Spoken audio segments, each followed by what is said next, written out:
What's up, Exeters? Today we're here. Claysburg, Pennsylvania. Yeah, I was gonna say I don't even know where we're at. We went up and down mountains and hills, and I just know we're on Upper Clare Road. That's all. And we are in Upper Clare Cemetery, looking for one specific tombstone, because there's a special spooky story about this one man. Pvt Reuben Rock. So join us on this spooky adventure.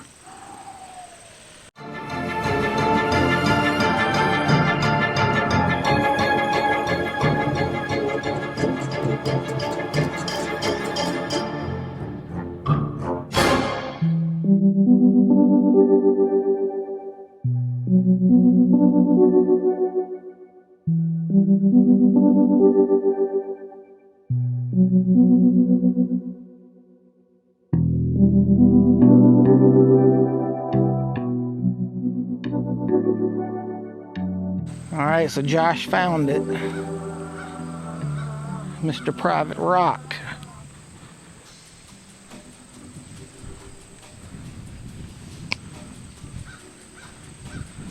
Reuben C. Rock. That's gotta be his right there, and then that's probably his wife. Yeah.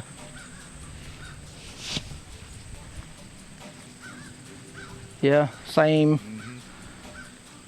Yeah, so that's probably his, and then that's the wife's. So basically, the cemetery is very picturesque. It is. Like rolling hills, mountains, trees. I bet it's real pretty in the wintertime when it's Yeah. snow and stuff, or the fall. So like we were saying, there's a special spooky story involving Pvt Reuben Rock, in which we found his grave and his headstone here in the cemetery. Buried beside him is his wife. So basically the story of these two. They fell in love around the time of World War II. So like most people back in that time, you're young, you're in love, you want to get married before he gets sent off to war. So that's what they did. They got married. He got sent away, but when he came back, he was different. He was changed. War do that to you sometimes. Well, he came back with tuberculosis. Ooh. The lung disease. Yeah. So he was very sick. He was battling this lung disease. But they went ahead and progressed with life, or tried to build a house, build a family. They wanted a family, you know, kids. Unfortunately, that never happened for them. So they came to grips with the fact that Reuben probably wasn't going to make it. His health was just dwindling. All he asked of his wife was for her not to bury him in his military outfit, because he thought, my country sent me away to war. I came back with tuberculosis.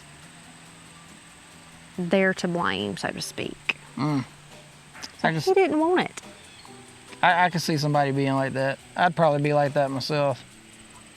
So she tried to keep her promise.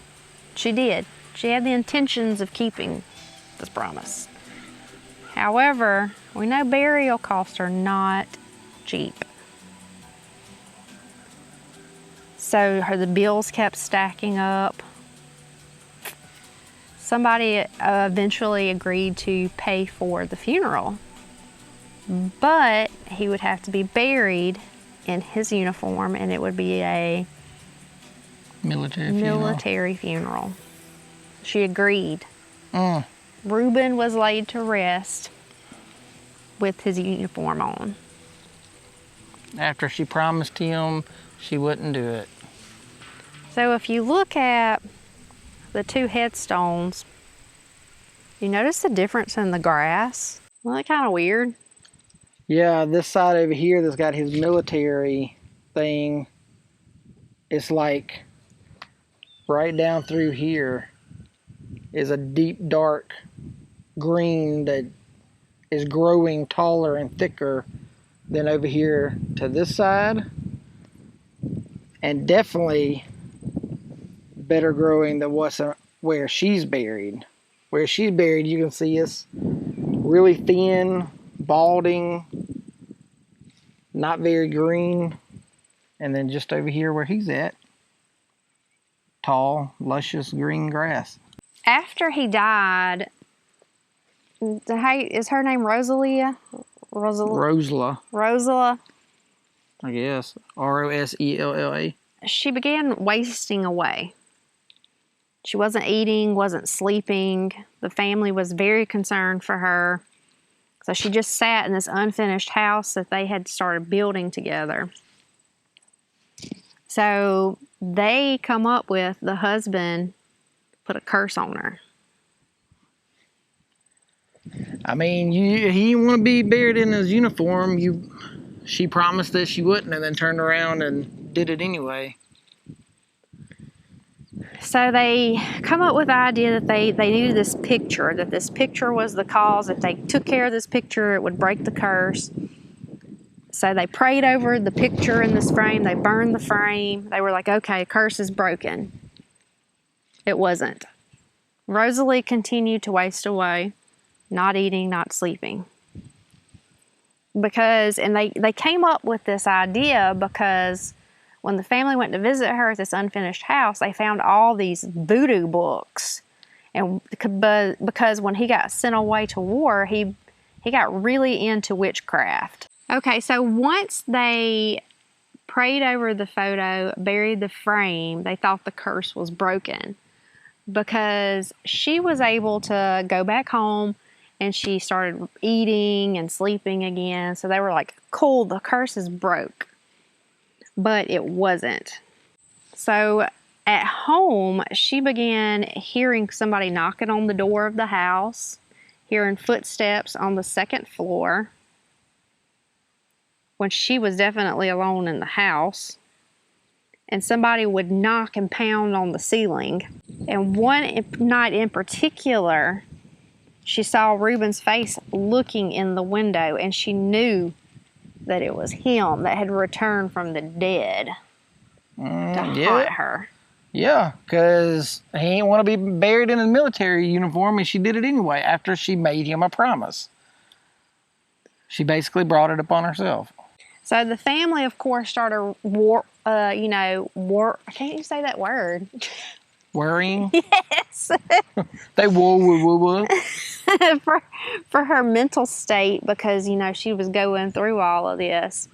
So they were like, well, how can we make this stop? Like, we need Reuben to calm his tits and stop haunting.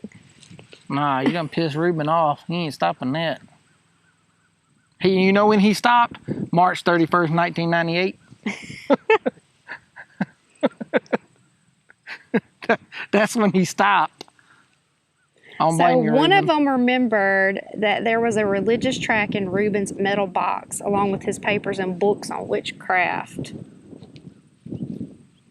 So a guy named Edward Ferguson was a gospel worker and healer. He was known in the area. So they contacted this man to try to help, get rid of Reuben, because they're like tired of him haunting her. So he said he knew, Reuben didn't want to be buried in the uniform. So guess what? Reuben got dug up. Yo, so Reuben ain't even there? Well, he might be there. He might be over here with her and not be here. Or did they dig him up and they reburied him. Okay, so he probably they is still on this basically one. exhumed Reuben's body, did a cleansing ritual over the body, and then reburied him. Okay. So yeah, he probably is like that then. There's another dug up grave somewhere. Is it? Oh yeah, right there. Yeah. So here's you guys a shot of the grave that has been unearthed for some reason in the cemetery. I don't think this is a fresh grave like somebody died yesterday. I mean, it could have been, But judging by the flowers that have wilted in these, I'm going to say it's an old grave that for some reason has been unearthed and then recovered. Weird stuff going on, weird stuff. Okay, so basically, that the morning they did this, it was 7 o'clock in the morning. They dug Reuben's body up, took his uniform off, cleansed his body, sprinkled it with salt, supernatural. Yep. Anyone? They Winchestered him. Yeah, you They ain't learned Winchestered anything from him. Sam and Dean. You gotta salt the bones. But he didn't get burned, so you know. Oh well, they didn't follow all the way through with it then. But he was reburied back in the casket, and she never experienced the haunting again. Yeah, I mean, you took him out of his uniform, number one, that he didn't want to be buried in because he's pissed off at the freaking government and the military for sending him away and him contracting TB. So you took him out of that, and then you did a cleansing ritual, and you salted the bones. So, yeah, you probably wasn't getting So spooked basically, on. they said that even though she was never haunted again, but the house that, you know, he had started building, like they said that property continued to be haunted, like the house itself, not particularly her. Yeah. But the house has now been torn down. And they said, you know, the Reuben Rock story is a very, very popular story with locals here. All right, Reuben. I'm glad you're finally laid to rest somewhat. Not in Yeah. your uniform. Too bad you had to get dug up, though. Are you butt naked down there? He's got nice brass though. Wonder if they like put him in different clothes or just like wrapped him in the sheet and he's naked down there. Naked. At that point, wouldn't he just be bones anyway? I mean, yeah, but still. I mean, I'd say he's probably just happy to be out of that uniform anyway. He probably don't care about nothing else. I mean, you go out like you came in. Yeah? All right, well, that does it for this adventure. Catch you guys down the road at the next exit. Keep it spooky. Later.